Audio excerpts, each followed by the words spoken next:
Well, good morning.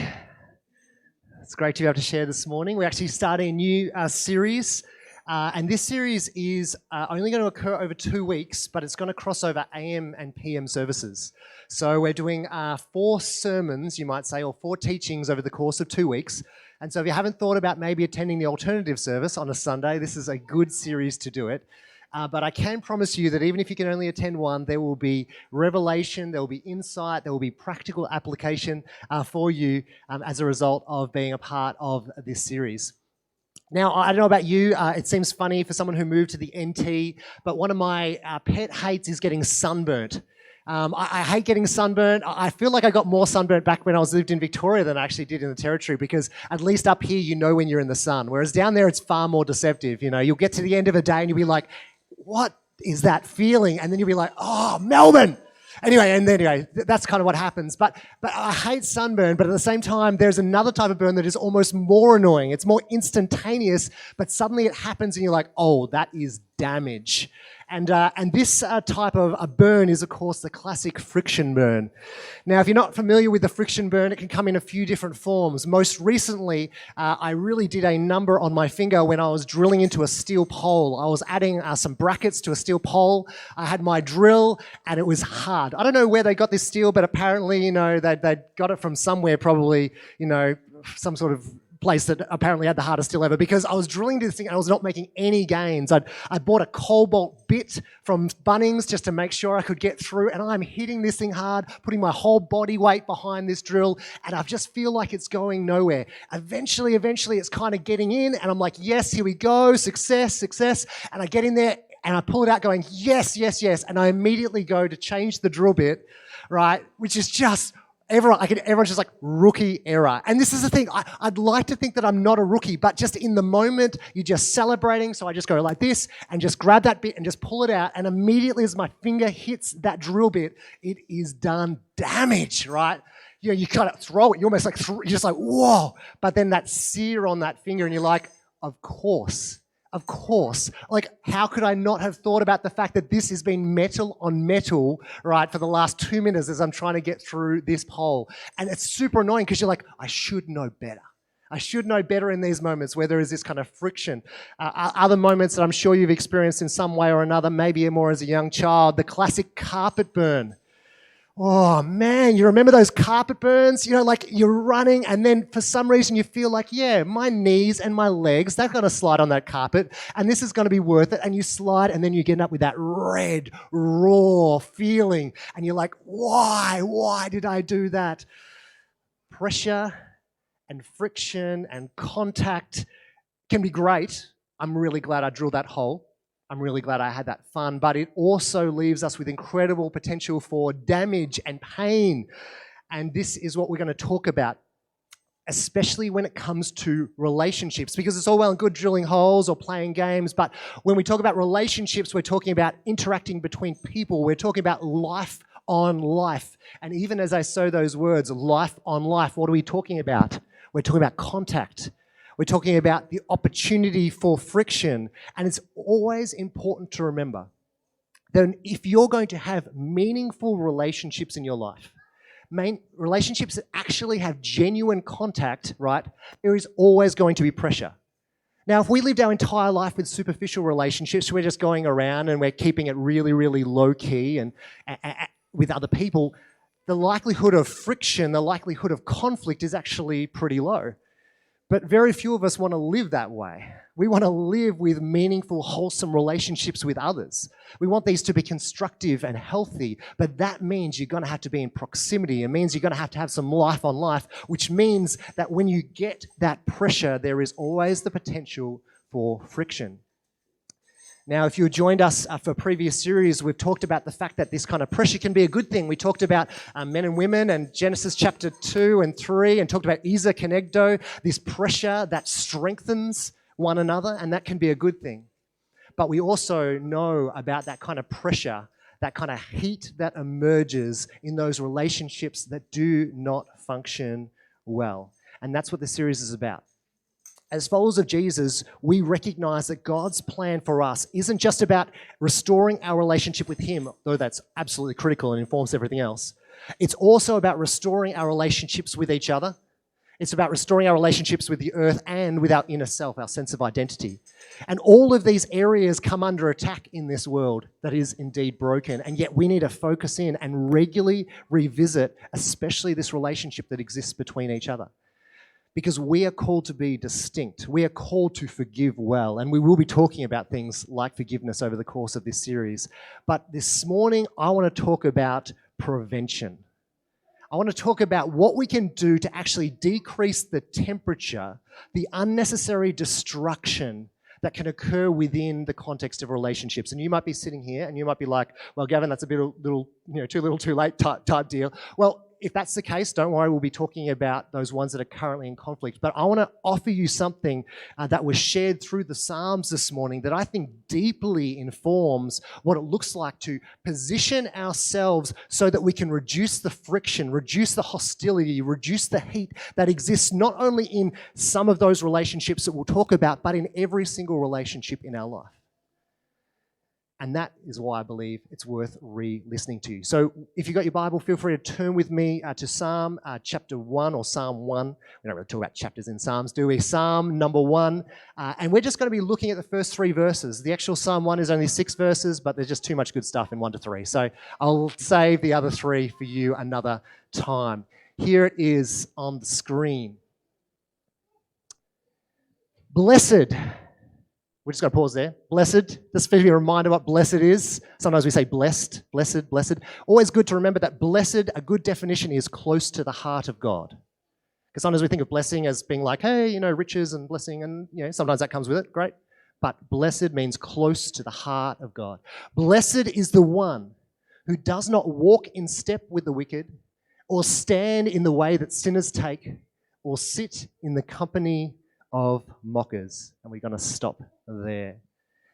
Blessed is the one who does not walk in step with the wicked, or stand in the way that sinners take, or sit in the company of mockers. Depending on the translation you have, there'll be some different language here. But what we naturally and already see here in Psalm 1 is that the psalmist is doing something quite clever if you haven't seen what's going on here. He's immediately talking about posture.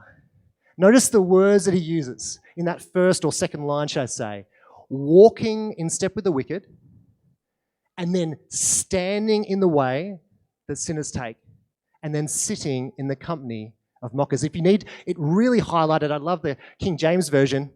Blessed is the man that walketh not in the counsel of the ungodly, nor standeth in the way of the sinners, nor sitteth in the seat of the scornful. So look for those words. Walketh, standeth, sitteth, right? This is a very deliberate act on the part of the poet here to talk about posture. 3 different ways that we engage with people. Now, whether it's ungodly, sinners, scornful, that's kind of neither here nor there. He's talking about the same type of relationship that we can have in the world, right? And he starts off with recognizing that there are some relationships where we're kind of walkething, yeah? We're just kind of walking along and kind of hanging out with people. Maybe it's some kind of incidental relationships. We happen to walketh down the street with them. We cross paths. Maybe we walketh a little further with them. But then we have other places to go. But then he talks about the fact that maybe there's another type of person that we spend time in proximity with where we're a bit more standeth. We kind of standeth in their huddle. And we listen and we hear what they have to say. Maybe we contribute to that environment, but we're kind of standething with them, yeah? And so this isn't kind of a transitional space. This is a very deliberate, I am choosing to be here. And then in Psalm chapter 1, verse 1, in the 4th line there, then we have the sitteth, a very deliberate act. I am not going anywhere, right? This is my space. This is my area. It is going to take a deep investment for me to stand up, to move up to level 2, you might say, and then walketh away, level 1, to eventually exit the proximity of such people. And so we see this very deliberate progression from these kind of temporary, incidental, happenstance kind of walketh relationships to this standing, deliberate posturing with others, and then to this I'm not going anywhere, sitteth process. Now, Gavin, what are you getting onto here? Okay, what the psalmist is picking up on is that there are varying relationships that we have with people in our lives. Now, I'm very, very aware that right here, the psalmist is talking about, ungodly, sinners, scornful, right? We're talking about people who are not adding to the wholeness and not adding to the construction and the rebuilding and the restoration of this world, but to the destruction and the chaos. But the truth is, when it comes to the relationships, not just with these people, but with everyone in our lives, every single person in our lives, the heat starts well before the fire. Okay, let me tell you what I'm going on with this about this, right? Because sometimes we can find ourselves spending X amount of time in a particular environment with particular people, and then suddenly maybe we go home, and if we have a child, our child does something and we lash out. And suddenly, I don't know if you had these moments, I had these moments, and I'm like, well, where did that come from? It's like where did that overreaction come from? Where did that kind of friction come from in that moment? Or you've spent time on a particular sporting team and then you come back and suddenly you lash out at the housemate because they haven't done the dishes, but in a way that is just completely over the top. And you ask the question, hey, what was going on in me for me to respond that way to that particular circumstance? Because there's suddenly some sort of heat, or there was some sort of kind of fire that started burning, but it didn't seem to originate here. Well, this is something that's really important to understand about our lives. The heat starts well before the fire. The heat is generated in many cases by those we walk with and those we stand with and those we sit with. And yes, that may cause potentially significant friction within those contexts, but we actually take that heat back to every single relationship in our lives. We don't suddenly have this kind of exclusive environment where tension exists here, and then I can step into this other environment and suddenly all is fine. We carry the heat with us. And what the psalmist is trying to identify here, and I'm going to use a disclaimer a little bit, so don't write me off yet, but we need to understand that if we spend significant time with people who don't align to the heart of God, then that's actually going to be carried into our other relationships. If we spend time with people who are toxic, we shouldn't be surprised that we get sick. Now, of course, I say that and I say something really quickly. I'm not talking about separating ourselves from the world. I feel like I have to make that really, really clear, okay? That's not what is talking about here. What we're saying is we need to be especially reminded, we need to be recognizing the fact that the people we spend time with do influence us. When we walketh and when we standeth and when we sitteth, we shouldn't be surprised that these people's thoughts invade our thoughts. We shouldn't be surprised that the language that is spoken around us, we start to adopt. We know this is true. And so when it comes to friction in our lives, and I'm talking about the friction maybe with your partner or with your child or your friend, yes, maybe there's work that needs to occur in that space, and we're going to talk about that. But at a broader level, we need to ask the question, where is my wider network at present? Because it may just be that what's going on here, the heat and the fire that is occurring with this environment, is actually far more to do with this than it is to do with this. It's probably both. But nevertheless, if we only focus on this but don't change this, we're still going to end up with a lot of heat. And so some Christians, some followers of Jesus need to regularly, and I need to do this too, we need to regularly check our network, because our network is transferring heat to other relationships, okay? Now again, this isn't about just kind of wrapping ourselves in our own little community and being in our little holy huddle and not engaging with the world, all right? That causes a whole lot of other trouble, okay? Arrogance mostly. But we need to be aware of how our network and influence affects us. Who are we walking with? Who are we standing with? Who are we sitting with? One way that I've described this in a kids and youth context, and it's good that it's a holiday service, so this is a good reminder for all of us. I often talk about the fact that in every relationship we have to ask the question, am I a thermometer or am I a thermostat? Now, who can quickly tell me what a thermometer does? Measures the temperature, right? It measures the temperature. It tells us what the temperature is in a room. And a thermometer adjusts based upon that temperature. You could say that a thermometer reflects the temperature of a room. What does a thermostat do? Sets the temperature. That's right. So you have one device that sets the temperature of a room and another one that reflects the temperature of the room. And this is the same as true in every relationship. And again, this isn't about a message of like, hey, protect yourselves from all the wicked people. Come on, like as if that's our deal. We are people on mission every day. That's never going to be the message here, right? But we need to ask the question, hey, in these relationships that I have in my network, which I know are going to transfer heat from here to there, particularly if they're not reflecting the heart of God, in that context, am I a thermostat? Am I setting the temperature of what is going on there?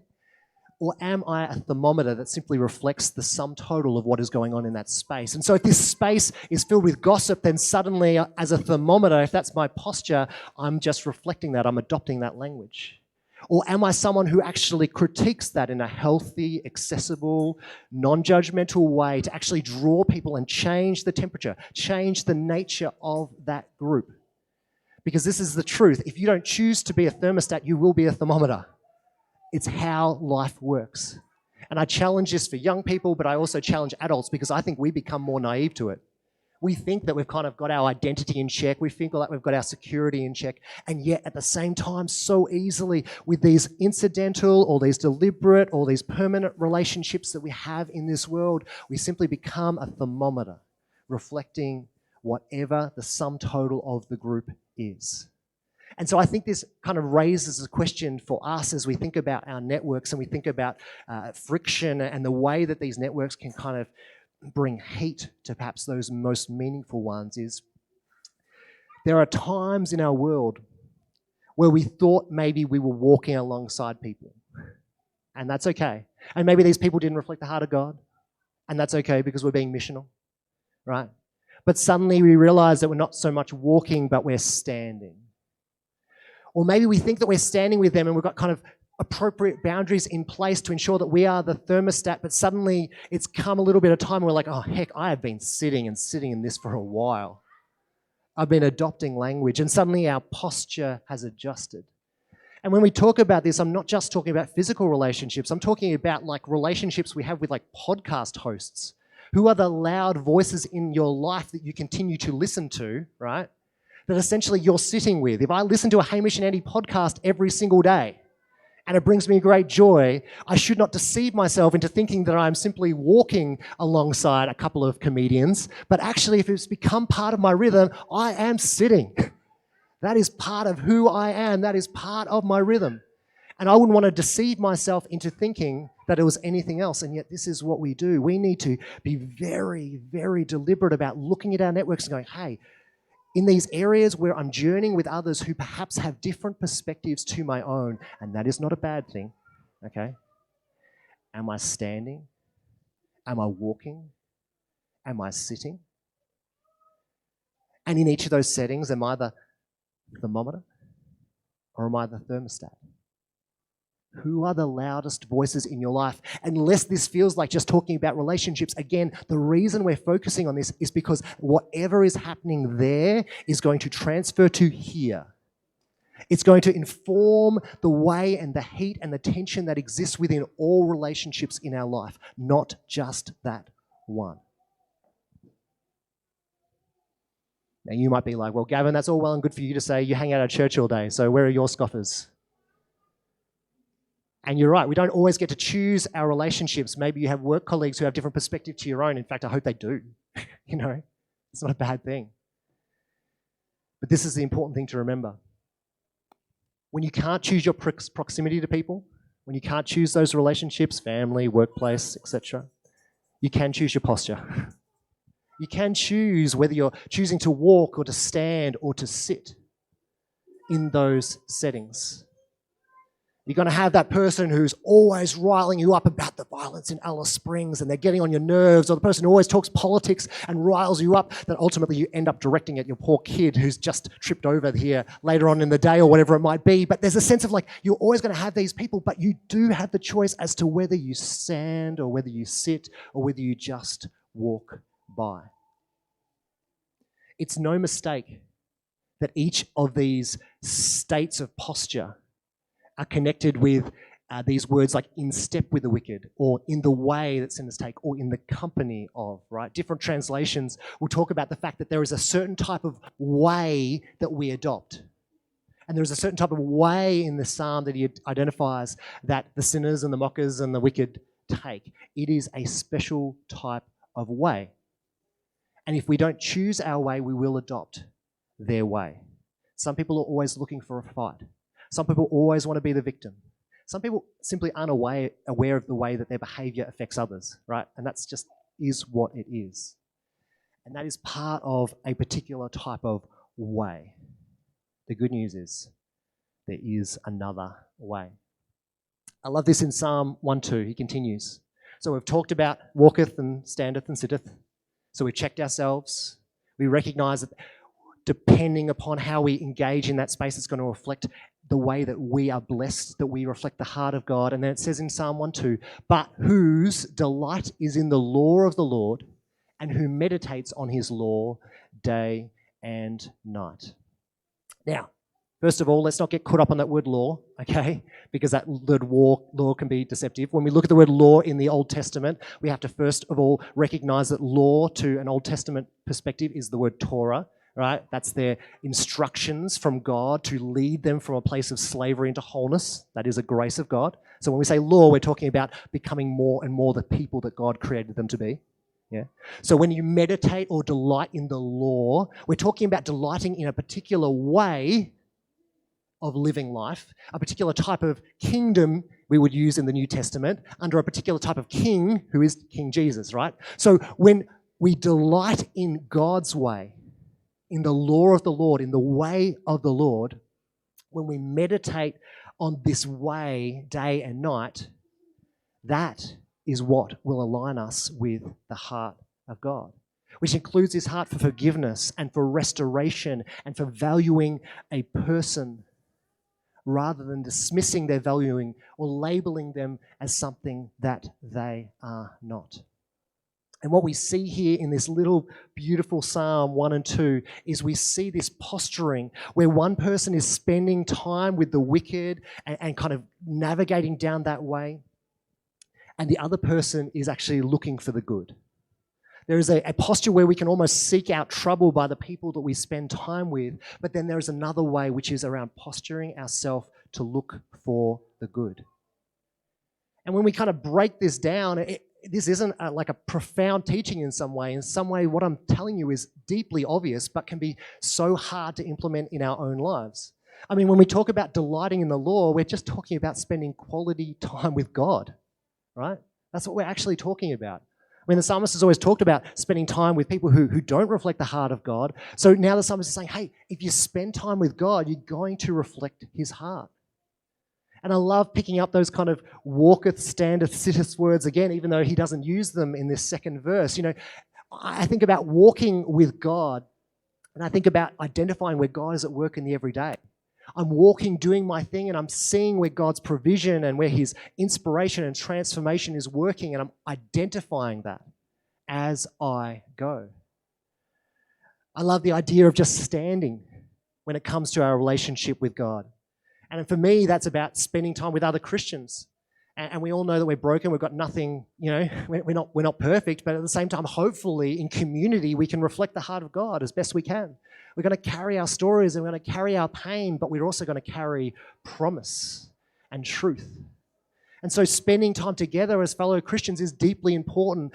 It's amazing how often, and I know I've had this temptation from time to time myself, you know, the sense of kind of going, I don't really need church because, well, we all know how church has been painted, what church has done, and it's easier just to avoid church, right? But when we're talking about spiritual family, we're talking about that which actually promotes and celebrates truth together. You see, if we're isolated, then we have no accountability. But when we're in collective community, we have the ability to speak into each other's lives, bring refinement in the way that we pursue and love each other. And so we share and stand with each other and then sitting. What does it look like to take deliberate, unmovable time to seek after the heart of God?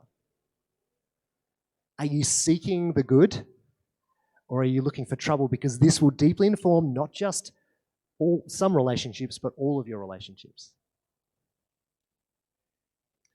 And it's important that when we look at this, it'd be very easy to turn to a legal lens. It's like, well, you, Gavin, you just want me to do my Bible study and just to do the right thing. If you do the right thing, then all will go well with you, right? It's like, that's not what the psalmist is getting on. What the psalmist is talking about is, what does it look like to flourish as a human being? This isn't about doing the right thing to get God off our back.